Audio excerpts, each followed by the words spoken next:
Hello दोस्तों, स्वागत है आपका अपने चैनल नौकरी प्लस क्लासेस पर। आज मैं आपको पॉलिटी के कुछ क्वेश्चन कराऊंगा जो कि अक्सर करके बार बार एग्जाम में पूछे जाते हैं।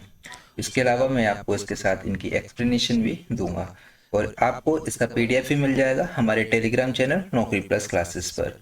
तो स्टार्ट करते हैं। क्वेश्चन नंबर फर्स्ट, भारत में महान्यायवादी की नियुक्ति किसके द्वारा की जाती है? महान्यायवादी अर्थात अटॉर्नी जनरल की नियुक्ति किसके द्वारा की जाती है?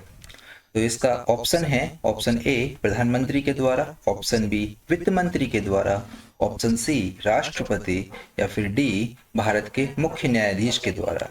तो इसका सही जवाब है ऑप्शन सी राष्ट्रपति के द्वारा। राष्ट्रपति के द्वारा महान्यायवादी की नियुक्ति की जाती है। महान्यायवादी की नियुक्ति प्रधानमंत्री की सलाह पर राष्ट्रपति करते हैं और भारत के प्रथम महान्यायवादी मोतीलाल सी सेतलवाड़ हैं और वर्तमान महान्यायवादी आर वेंकटरमणि हैं। संविधान के अनुसार महान्यायवादी का कोई निश्चित कार्यकाल नहीं होता है। इनको किसी भी समय राष्ट्रपति के द्वारा हटाया जा सकता है, अर्थात हम कह सकते हैं कि महान्यायवादी राष्ट्रपति के प्रसाद पर्यंत कार्य करता है। देखते हैं क्वेश्चन सेकेंड, सिक्किम को 1975 में किस संशोधन के द्वारा भारत में जोड़ा गया था? ऑप्शन ए 36वें संविधान संशोधन के द्वारा, बी 35वां संशोधन, सी 12वां संशोधन, या फिर डी 73वां संशोधन। तो इसका सही जवाब है दोस्तों क्वेश्चन नंबर ऑप्शन ए 36वां संशोधन के द्वारा सिक्किम को भारत में जोड़ा गया था। अतः 35वें संविधान संशोधन में सिक्किम को सहराज्य बनाया गया था तथा 36वें संविधान संशोधन के द्वारा पूर्ण राज्य का दर्जा दे दिया गया था। देखते हैं आगे। 12वां संविधान संशोधन गोवा, दमन और दीप में जोड़ा गया था। दीप को जोड़ा गया था भारत में 12वें संविधान संशोधन से। और 73वें संविधान संशोधन में पंचायती राज को 11वीं अनुसूची में जोड़ा गया था और नगर पालिका को 12वीं अनुसूची में जोड़ा गया था। वो 74वां संविधान संशोधन था, लेकिन जो पंचायती राज है वो लागू हुई थी 24 अप्रैल 1993 से। आगे देखते हैं क्वेश्चन 3, भारतीय संविधान के किस अनुच्छेद में राष्ट्रपति के महाभियोग की प्रक्रिया दी गई है? ऑप्शन ए अनुच्छेद 61, ऑप्शन बी अनुच्छेद 69, ऑप्शन सी अनुच्छेद 52, ऑप्शन डी अनुच्छेद 56। तो इसका सही जवाब है ऑप्शन ए अनुच्छेद 61। अनुच्छेद 69 में वाइस प्रेसिडेंट यानी कि उपराष्ट्रपति की शपथ की चर्चा है और अनुच्छेद 52 में प्रेसिडेंट का पद है यानी कि राष्ट्रपति का पद है। अनुच्छेद 56 में राष्ट्रपति का कार्यकाल है।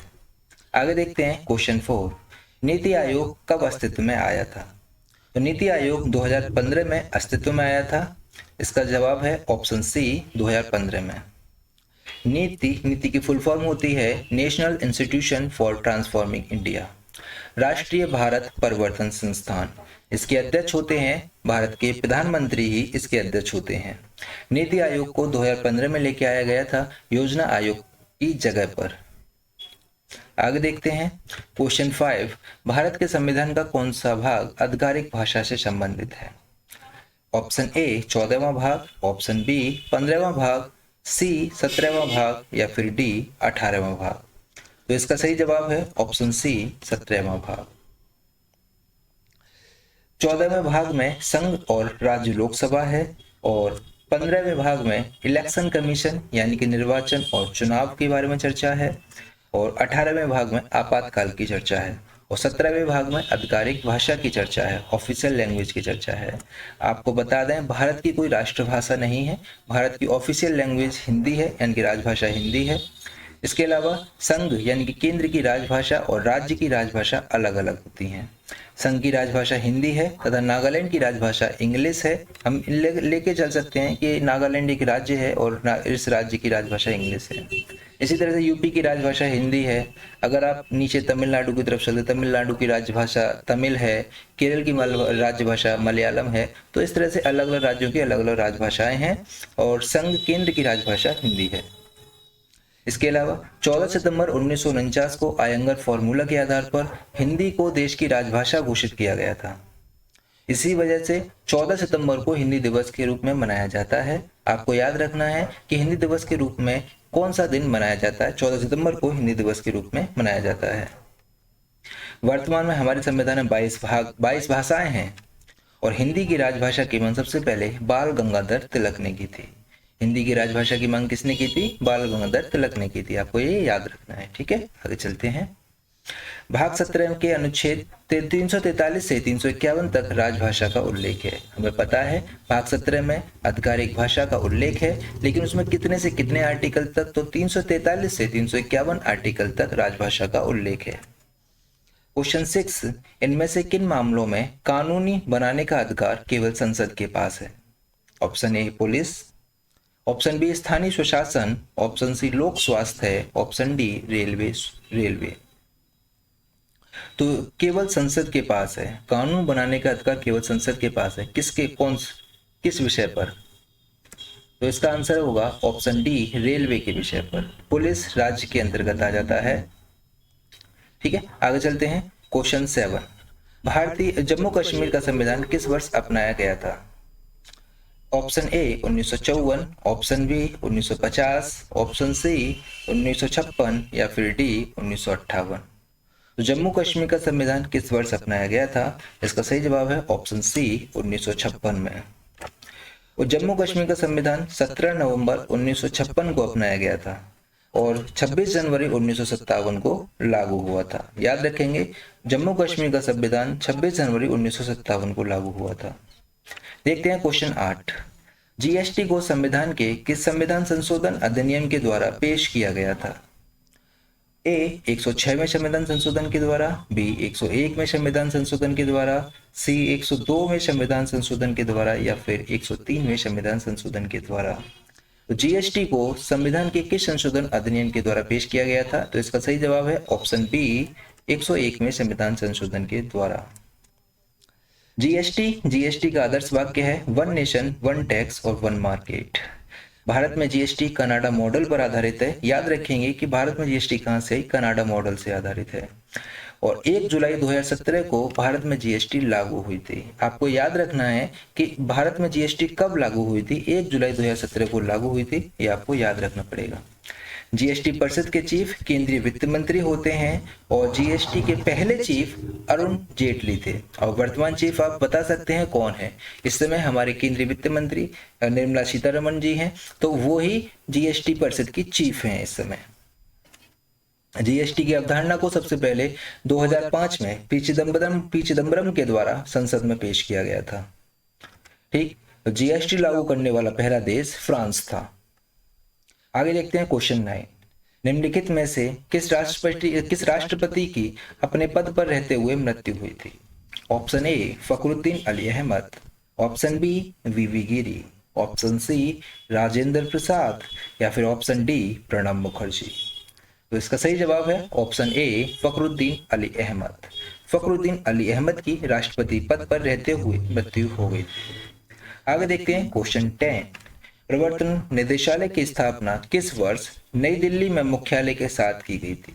तो इस क्वेश्चन से आपको यह पता चलता है कि प्रवर्तन निदेशालय का मुख्यालय कहां पर है? नई दिल्ली में है। और किस वर्ष इसकी स्थापना की गई थी? देखते हैं क्या है इसका जवाब। Option A 1956, option B 1958, option C 1954 या फिर 1952। तो इसका सही जवाब है ऑप्शन ए 1956। देखते हैं आगे क्वेश्चन नंबर 11, भारत के राष्ट्रपति के महाभियोग की प्रक्रिया कहां शुरू की जाती है?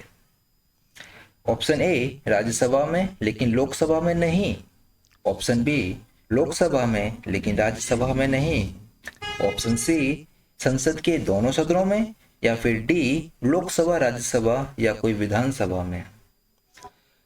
तो राष्ट्रपति और महाभियोग की प्रक्रिया संसद के दोनों सदनों से ही शुरू की जा सकती है। ये लोकसभा से भी स्टार्ट कर सकते हैं, राज्यसभा से भी स्टार्ट कर सकते हैं। लोकसभा से स्टार्ट करेंगे तो उसको 2/3 बहुमत से पारित कर उसको राज्यसभा में पारित कराना पड़ेगा 2/3 बहुमत से, तब महाभियोग की प्रक्रिया शुरू होगी, तब महाभियोग की प्रक्रिया पूरी होगी। अगर राज्यसभा से स्टार्ट होगी तो लोकसभा में भी 2/3 बहुमत से पारित कराना पड़ेगा, यानी कि संसद के दोनों सदनों से पारित कराना पड़ता है, ठीक है। इसका सही जवाब है ऑप्शन सी संसद के दोनों सदनों से। इसमें विधानसभा का कोई लेन देन नहीं होता, तो ऑप्शन डी ये इसलिए गलत हो जाएगा क्योंकि इसमें विधानसभा दे रखा है। तो इसका सही जवाब है ऑप्शन सी संसद के दोनों सदनों में। आगे देखते हैं निम्नलिखित में से भारतीय संविधान का कौन सा अनुच्छेद 6 से 14 वर्ष के बच्चों के निशुल्क और अनिवार्य शिक्षा से संबंधित है?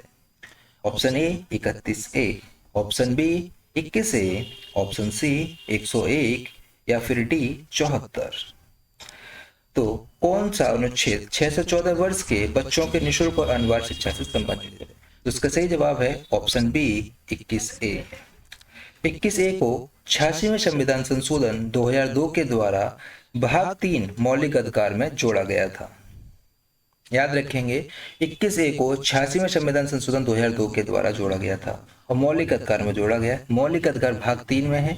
भाग 3 में कितने से कितने आर्टिकल आते हैं? भाग 3 में 12 से 35 आर्टिकल आते हैं। ठीक है, 12 से 35 तक मौलिक अधिकारों का उल्लेख है, आपको याद रखना है। आगे चलते हैं। 101 जो 101 आर्टिकल है उसमें संसद में स्थानों का रिक्त होने की चर्चा है और 74 में राष्ट्रपति की सहायता के लिए और सलाह देने के लिए एक मंत्रिपरिषद होगा जिसका मुखिया या जिसका चीफ प्रधानमंत्री होगा। ये आर्टिकल 74 में कहा गया है। आगे देखते हैं क्वेश्चन नंबर 13। मौलिक अधिकार की सूची से संपत्ति का अधिकार को कब हटा दिया गया था? Option A 1977, option B 1978, option C 1975 या फिर 1980 में। तो संपत्ति के अधिकार को कब हटा दिया गया था मौलिक अधिकार से? तो इसका सही जवाब है ऑप्शन बी 1978 में। 1978 में संपत्ति के अधिकार को हटा दिया गया था मौलिक अधिकार से। संपत्ति के अधिकार को 1978 में 44वें संविधान संशोधन के साथ एक मौलिक अधिकार के रूप से हटा दिया गया और इसको एक कानूनी अधिकार बना दिया गया। ठीक है, याद रखेंगे इसको। आगे चलते हैं क्वेश्चन नंबर 14। भारत के संविधान का निम्नलिखित में से कौन सा अनुच्छेद मौलिक अधिकारों के प्रवर्तन के लिए संवैधानिक उपचार प्रदान करता है? ऑप्शन ए अनुच्छेद 40, ऑप्शन बी अनुच्छेद 32, ऑप्शन सी अनुच्छेद 38 या फिर डी अनुच्छेद 39। तो इसका सही जवाब है संवैधानिक उपचारों का अधिकार, यानी कि आर्टिकल 32 ऑप्शन बी में इसकी चर्चा, मतलब आर्टिकल 32 में इसकी चर्चा संवैधानिक उपचारों का अधिकार की चर्चा है। अनुच्छेद 40 में ग्राम पंचायतों का संगठन के बारे में बात की गई है। 38 में लोक कल्याण की अभिवृत्ति, यानी कि सरकार लोगों के कल्याण के लिए कार्य करेगी, ये कहा गया है। आर्टिकल 39 यानी कि 39 में समान कार्य के लिए समान वेतन मिलेगा, चाहे स्त्री हो या पुरुष हो, और समान वेतन संसाधनों का उचित वितरण भी होगा। जो संसाधन है उनका उचित वितरण भी होगा और समान कार्य के लिए समान वेतन प्राप्त होगा। ये आर्टिकल 39 में कहा गया है।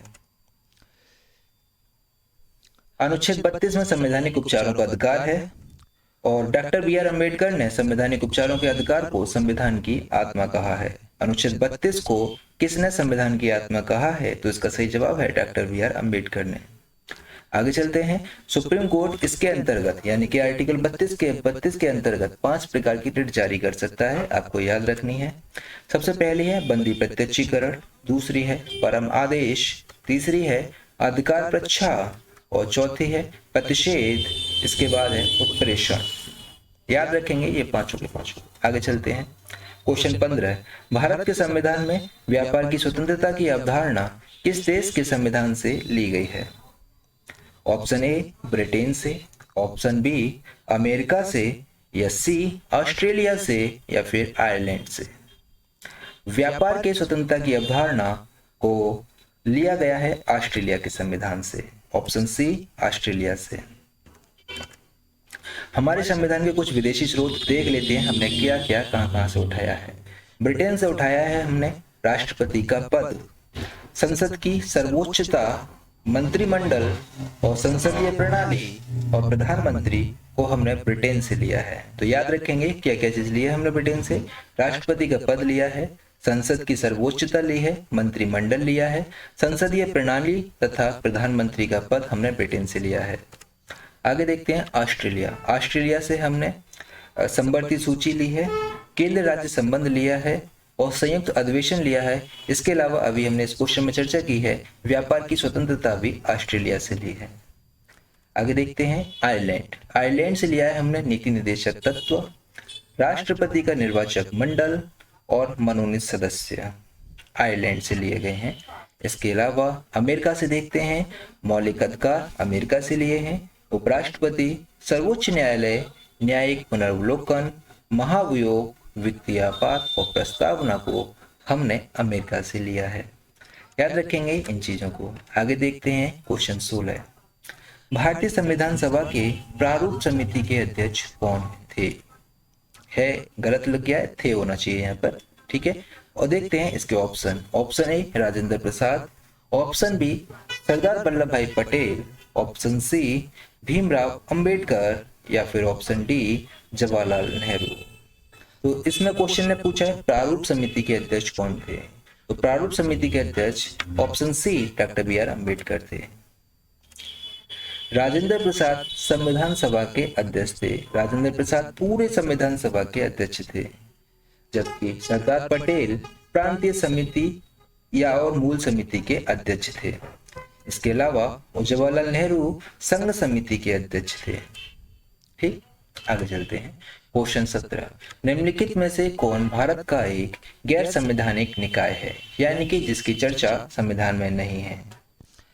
देखते हैं। ऑप्शन ए वित्त आयोग, ऑप्शन बी राज्य मानवाधिकार आयोग, ऑप्शन सी संघ लोक सेवा आयोग या फिर डी चुनाव आयोग। तो इसका सही जवाब है ऑप्शन बी राज्य मानवाधिकार आयोग। एक्चुअल में वित्त आयोग की चर्चा संविधान में है, संघ लोक सेवा आयोग की भी चर्चा संविधान में है और इलेक्शन कमीशन चुनाव आयोग की चर्चा भी संविधान में है। राज्य मानवाधिकार आयोग की चर्चा संविधान में नहीं है, ये गैर संवैधानिक निकाय है। 1993 के मानवाधिकार संरक्षण अधिनियम में राज्य स्तर पर मानवाधिकार आयोग के गठन का प्रावधान है और यह एक गैर संवैधानिक निकाय है। यह एक बहुसदस्यीय निकाय है जिसमें एक अध्यक्ष और 2 सदस्य होते हैं। इसके अलावा क्वेश्चन देखते हैं। क्वेश्चन 18। भारतीय संविधान के निम्नलिखित में से किस अनुच्छेद में वित्तीय आपातकाल का प्रावधान है? ठीक है। Option A 356, option B 352, option C 360 या फिर ऑप्शन डी 330। तो इसका सही जवाब है ऑप्शन सी 360। 19। Question number 19। अनुच्छेद 32 भारतीय संविधान के किस भाग से संबंधित है? ऑप्शन ए भाग 2 से, भाग 3 से, ऑप्शन सी भाग 1 से या फिर डी भाग 4 से। आर्टिकल 32 जो कि मौलिक अधिकार में आता है, मौलिक अधिकारों का उल्लेख भाग 3 में है। 12 से 35 तक मौलिक अधिकारों का उल्लेख है, तो इसकी वजह से इसका आंसर हो जाएगा ऑप्शन बी भाग 3। भाग 1 में अनुच्छेद 1 से 4 तक है, भाग 2 में अनुच्छेद 5 से 11 तक रखा गया है और भाग 3 में अनुच्छेद 12 से 35 तक रखा गया है। ठीक है, याद रखेंगे इसको। और भाग 4 में 36 से 51 तक है। भाग 4 में नीति निर्देशक तत्वों को रखा गया है और मौलिक कर्तव्यों को रखा गया है। भाग 3 में मौलिक अधिकार है। भाग 2 में नागरिकता से संबंधित अनुच्छेद हैं। भाग 1 में संघ तथा राज्य क्षेत्र से संबंधित अनुच्छेद हैं। ठीक है, तो इसे आप याद रखेंगे। आगे चलते हैं। क्वेश्चन 20। निम्नलिखित में से किसने भारत के संविधान सभा में ऐतिहासिक उद्देश्य संकल्प को स्थानांतरित किया है? Option A K M. Munshi, option B Rajendra Prasad, C Sardar Patel या फिर डी जवाहरलाल नेहरू। तो उद्देश्य संकल्प को किसने स्थानांतरित किया? तो इसका सही जवाब होगा ऑप्शन डी जवाहरलाल नेहरू।